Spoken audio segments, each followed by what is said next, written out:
first question is, why do we sleep? Good question.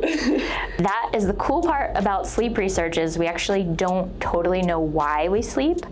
We know that we need it. We know that organisms will die without sleep, but aside from it being restorative, we actually don't really understand sleep in general. It's kind of a mystery, which makes it a really cool topic to study.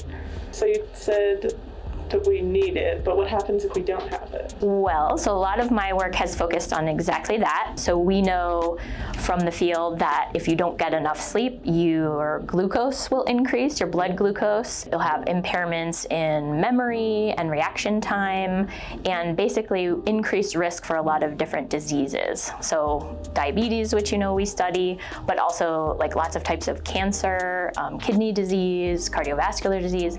There's actually almost no disease whose risk isn't increased with sleep loss, which is terrifying.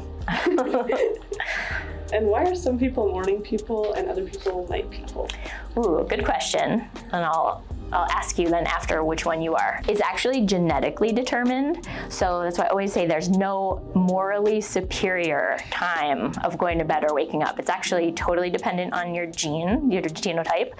And that's how basically what determines whether we're morning or night owls. So people who are night owls actually have a longer circadian period.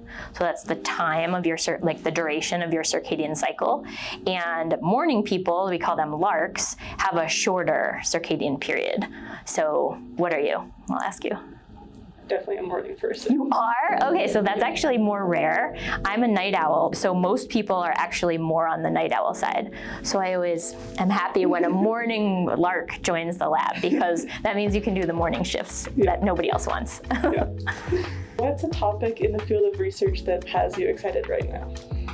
Ooh, I'm excited right now about this idea that timing behaviors can have a really important role in different health outcomes. So for example, like the time that you exercise, the time that you sleep, and the time that you eat can all change different aspects of biology. So in our lab, we're really interested right now in changing the timing of eating to see if we can actually improve health. We actually just got a big grant to start a brand new project that will look at timing of eating in real life shift workers, like out in the real world. So it's kind of just lucky that I ended up in this field, and it's kind of what I mentioned in the very first question is I just thought it was so cool that it was such a mystery. Mm-hmm. So there's almost, I can't think of any other process, like biological process, that is such a mystery as sleep, and I just thought that was really cool. So after I graduated from college, I applied to a bunch of different research assistant jobs, and I got one in a sleep lab, but I didn't even know you could study sleep before then, but I was like, well, I love sleep. Like everyone I know loves sleep, so it was just sort of lucky that I ended up doing it. But yeah, but I loved it.